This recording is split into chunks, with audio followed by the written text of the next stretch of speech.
अगर हमारी central team यहाँ से जाती है स्पेसिफिक इंफॉर्मेशन पर किसी भी जिले में और उसके किसी भी थाने में, और वो सेंट्रल टीम के द्वारा अगर किसी प्रकार की कोई रिकवरी होती है तो संबंधित थाना प्रभारी को तत्काल निलंबित किया जाएगा और शो कॉज जो है वो हायर फॉर्मेशन पर भी किया जाएगा और जिम्मेदारी फिक्स होगी। देखिए, जो होम डिलीवरी के बारे में जो सूचना एकत्रित की जाती है, मिलती भी है और की भी जाती है, उस पर जो एक्शन हुए हैं उन एक्शन के बारे में कुछ मैं एग्जांपल्स आपको दे देता हूं। जैसे 10/6/21 को Buddha colony police station area में रेड हुआ था और उसमें 3 लोग अरेस्ट हुए, जिसमें 2 पटना के थे और 1 उत्तर प्रदेश का। इसी प्रकार से दीघा पुलिस स्टेशन में 12/6 को रेड हुई, उसके अंदर भी 5 लोग पकड़े गए जो है होम डिलीवरी में लिप्त थे और उसमें उन सबके पास से 2 लग्जरी कार मिली हैं, मोबाइल मिले हैं और 325 लीटर जो है वो IMFL मिला है। इसी प्रकार शास्त्री नगर थाने में भी 9/7/21 को रेड हुई और उसमें भी रिकवरी हुई है। 1192 लीटर्स की इनोवा वैन मिली है और 1 आदमी जो है वो अरेस्ट हुआ है। ये मैं आपको सिर्फ उदाहरण ये बताने के लिए दे रहा हूँ कि होम डिलीवरी की बात जो है, विशेषकर पटना जिला की बात के परिप्रेक्ष्य में मैं ये कह रहा हूँ कि हम लोग पूरी तरह सजग हैं और समय समय पर बहुत स्ट्रॉन्ग कार्रवाई हुई है और आगे भी हम इसी तरह से सूचना ले करके कार्रवाई करेंगे। पूरा जो पुलिस तंत्र है, पूरा हमारा एक्साइज डिपार्टमेंट है, पूरा हमारा एडमिनिस्ट्रेटिव सेटअप जो है वो इस लॉ को पूरे दिल से, निष्ठा से, ओनरशिप से, मोटिवेशन के साथ साथ उसको लागू करने के लिए प्रतिबद्ध है और इसमें किसी प्रकार की कोई कमी किसी कीमत पर नहीं आने दी जाएगी और जो लोग इसमें किसी तरह का व्यवधान उत्पन्न करेंगे उनके खिलाफ कठोर से कठोर कार्रवाई। गाँव में चौकीदारों को कराया जाता है। सर, क्या अगर भ्रष्टाचार की बात आती है, पुलिस प्रशासन में भ्रष्टाचार की बात आती है, तो शराब के मामले में क्या हम इसको पूरी तरीके से खत्म नहीं कर सकते? क्योंकि लगातार जो मैं देख रहा हूँ यहाँ पर प्रशासन की बात आ रही है, हर जगह इस बात को उठाया जा रहा है। पुलिस को सब पता है, लोगों को इन्फॉर्मेशन है, गाँव को पता है, चौकीदार को पता है। राजधानी पटना की बात की जाए, चाहे दूर से दूर किसी गाँव की बात की जाए, सब जगह यही बात है। सवाल प्रशासन से है और शासन। मैं इसमें 2 चीज जोड़ना चाहूँगा। एक तो आज की बैठक का एक ये भी पर्पस था कि पूरे सरकारी तंत्र में इस कानून की ओर प्रतिबद्धता को पुनः रिन्यू किया जाए और उसी के लिए यह भी निर्णय हुआ है कि 26 को जो से किया जाएगा। मैं आपके सामने ये फिगर्स पढ़ देता हूँ।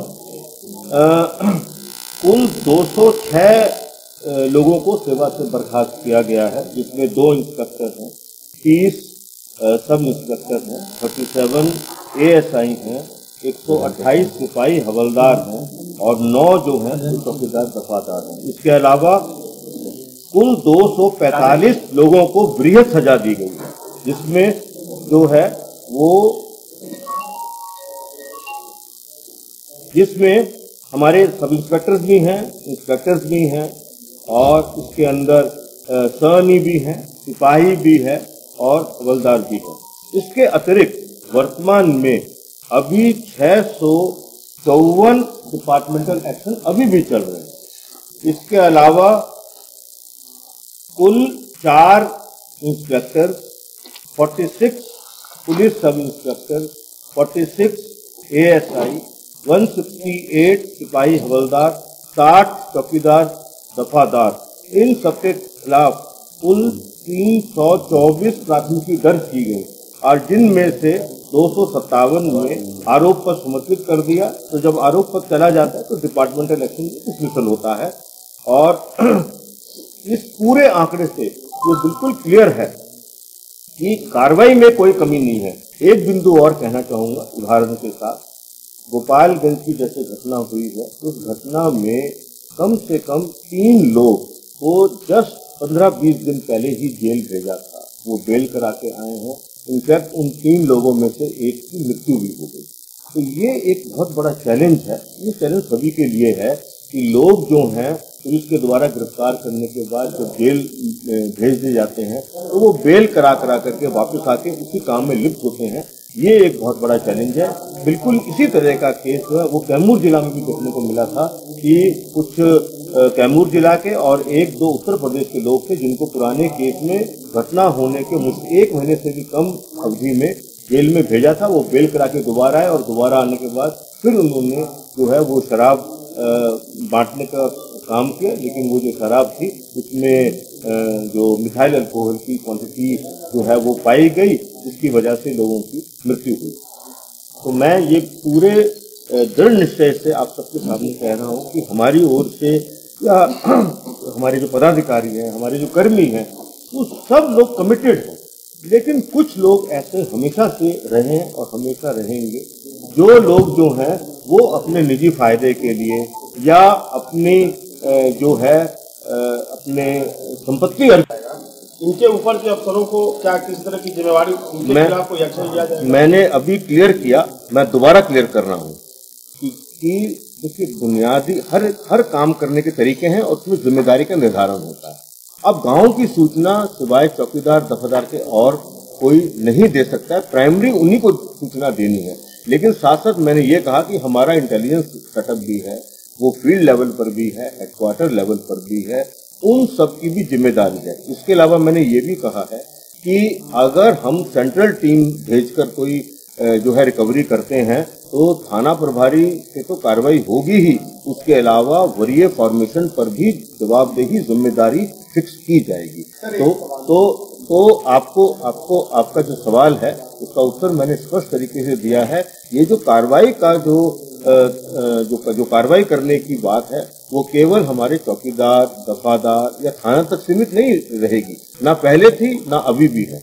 और जो सिचुएशन के हिसाब से जो हायर फॉर्मेशन है उस पर भी जवाबदेही फिक्स की। क्या नीचे स्तर पर जो पुलिस वाले हैं उनकी लापरवाही लगातार पुलिस दिशा निर्देश दिए जा रहे हैं, लगातार नियम सख्त किए जा रहे हैं, लेकिन बार बार जो है होम डिलीवरी की बात आ रही है। और जहां भी हम लोग रिपोर्टिंग के लिए जा रहे हैं, जैसे भी आपने देखा कि 24 लोग 25 लोग मरे गोपालगंज और बात कर लें समस्तीपुर की तमाम जगहों पे मरे। हर जगह से ये सूचना आ रही है पुलिस की मिली भगत। इसको कहां तक आप कैसे रोक पाएंगे? पुलिस की मिली भगत कही जा रही है, पुलिस को इन्फॉर्मेशन है, चौकीदार को इन्फॉर्मेशन है, शराब कहाँ बिक रही है सबको पता है। इवन मुझे भी पता है पटना में कहाँ शराब बिक रही है, कैसे बिक रही है। तो मैं क्या बताऊँ?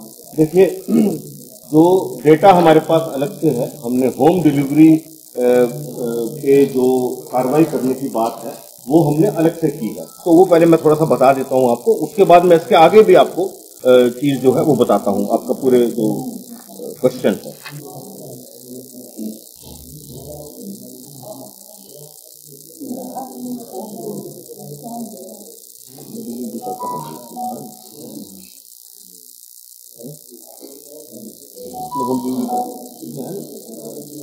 एक मिनट में आपको बता दूं, मैं जोर की बोल देता हूँ, माइक में आ जाए। हाँ, मैं जोर की। इसमें सबसे जो इम्पोर्टेंट बात है वो ये है कि एक तो अपनी इंटेलिजेंस मशीनरी को गेयर अप करना है। हमारी जो इंटेलिजेंस मशीनरी है वो पुलिस हेडक्वार्टर्स के लेवल पर भी है और डिस्ट्रिक्ट लेवल पर भी, और उनसे एक्शनेबल इंटेलिजेंस जनरेट करवा के और लगातार जो है वो रेड्स करनी है। लगातार जो शराबबंदी में विरोध उत्पन्न कर रहे हैं या शराब का व्यापार करने की कोशिश कर रहे हैं, उन पे सख्त से सख्त कार्रवाई करनी है। अगर हमारी सेंट्रल टीम यहाँ से जाती है स्पेसिफिक इंफॉर्मेशन पर किसी भी जिले में और उसके किसी भी थाने में, और वो सेंट्रल टीम के द्वारा अगर किसी प्रकार की कोई रिकवरी होती है तो संबंधित थाना प्रभारी को तत्काल निलंबित किया जाएगा और शो कॉज जो है वो हायर फॉर्मेशन पर भी किया जाएगा और जिम्मेदारी फिक्स होगी। ये दूसरा पॉइंट है। तीसरा पॉइंट ये है कि जो हमारा क्राइम की प्राइमरी ड्यूटी जो है, क्राइम कंट्रोल करने की, लॉ एंड ऑर्डर मेंटेन करने की, वो प्राइमरी ड्यूटी को किसी भी तरह से डाइल्यूट नहीं होने देना है। और इस ड्यूटी के साथ साथ बहुत ही मजबूत तरीके से, बिल्कुल कमिटमेंट से ओनरशिप लेकर जो प्रोहिबिशन के जो लॉज हैं उसको एनफोर्स करना है, हर लेवल पर एनफोर्स करना है। जो वायलेटर्स हैं उन पे बहुत ही सख्त कार्रवाई करनी है। जैसे कि अगर किसी एसएचओ की शिकायत आती है तो 10 वर्ष के लिए उसे जो है वो SHO के पद दोबारा नहीं देने की बात है। और अगर किसी का डायरेक्ट टाइप का कनाइवेंस आ जाता है तो उसकी जो है उसे सीधा डिपार्टमेंटल एक्शन करके उसे डिसमिस करना। इसके अतिरिक्त मुख्यालय लेवल पर हर ऑल्टरनेट डे पर DGP, ACS home, excise commissioner है और IG प्रोहिबिशन है, उनके स्टाफ है, उनको रिव्यू करते रहना है कि जो भी डायरेक्शंस दी जा रही हैं वह डायरेक्शन किस हद तक जमीन पे उतर रही हैं और इंश्योर करना है कि जो भी डायरेक्शन दी जा रही है वो हर हालत में जमीन पर उतरे।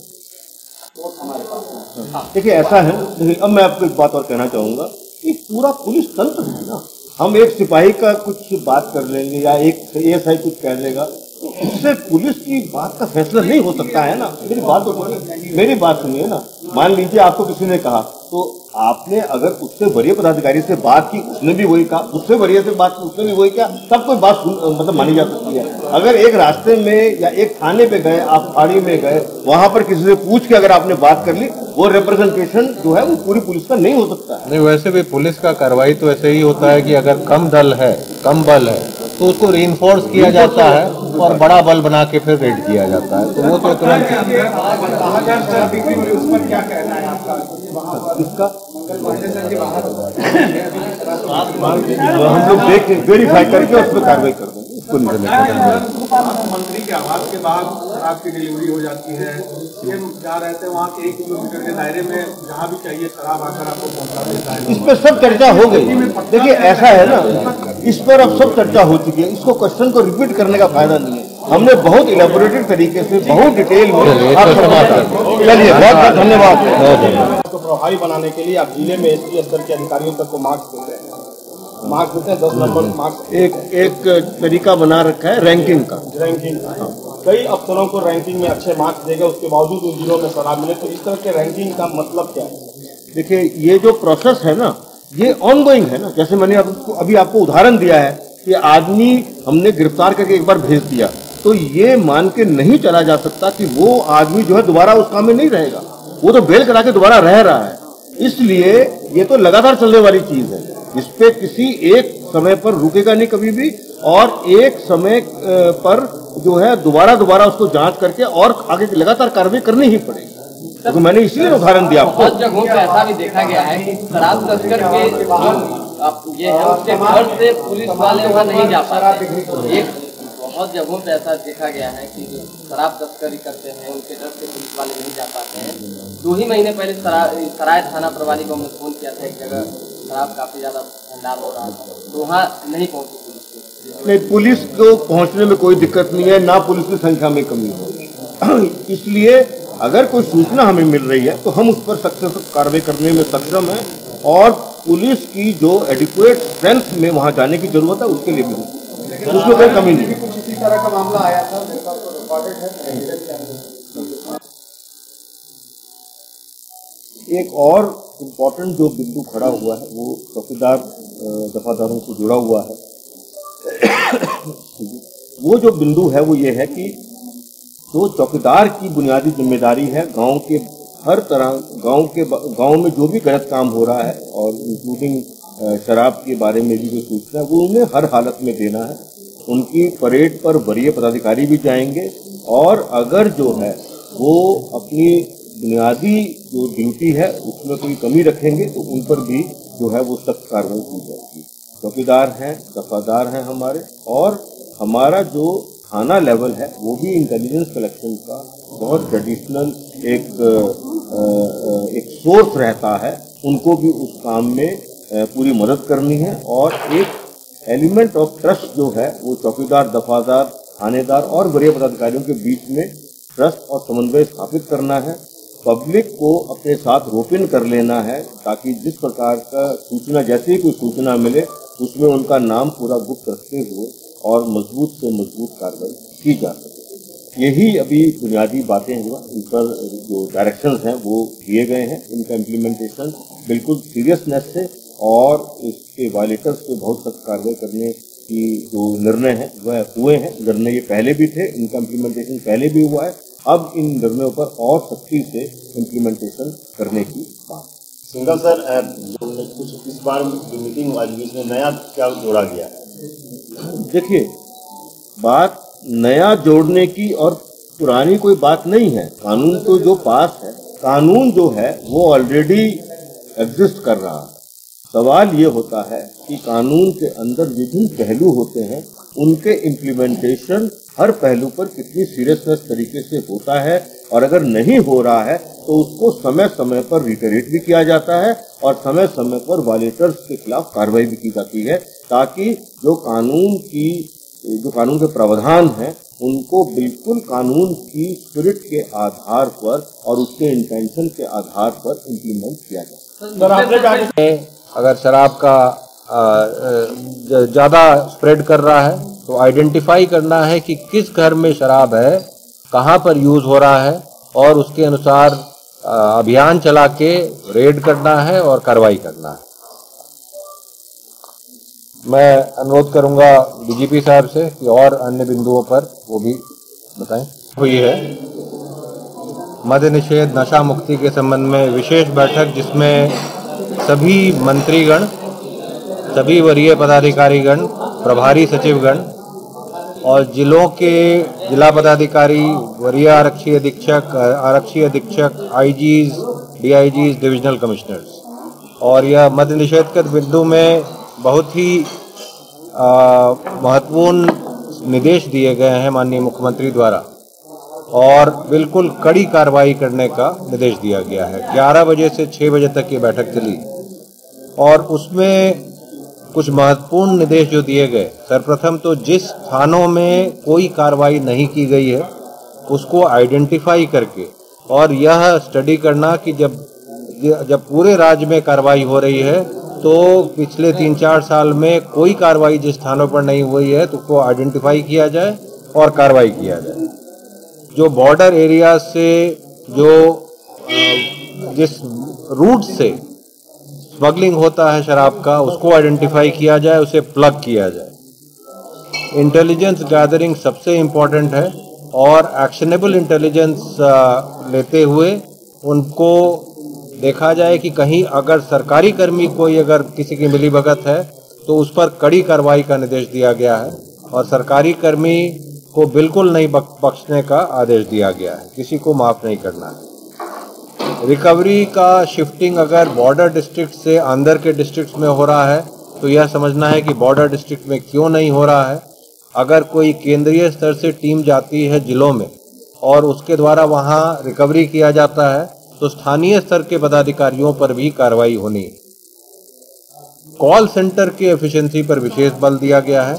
कॉल सेंटर पर जब कंप्लेन आता है तो उसको शॉर्ट रिस्पांस टाइम में रिस्पांस होना है और पब्लिक का जो आइडेंटिटी है वो डिस्क्लोज नहीं होना है ताकि कोई भी उस कॉल सेंटर पर कंप्लेन कर सके। जो कमिटेड ऑफिसर्स हैं नशाबंदी की ओर, शराब मुक्ति की ओर, उन्हें महत्वपूर्ण जगह पर पोस्टिंग करना है। सारे प्रभारी मंत्रियों को निर्देश दिया गया है कि वो मैसेज स्प्रेड करें। सारे प्रभारी सचिवों को भी निर्देश दिया गया है कि कम से कम माह में एक बार अपने जिले में जाएंगे, अन्य विकास कार्यक्रमों के साथ वो शराबबंदी में क्या कार्रवाई हो रही है उसकी भी समीक्षा करेंगे। प्रचार प्रसार पर विशेष बल दिया गया है। झारखंड, उत्तर प्रदेश, पश्चिम बंगाल से जो शराब आ रहे हैं उनको कैसे रोका जाए उस पर जोर देता हूँ। ये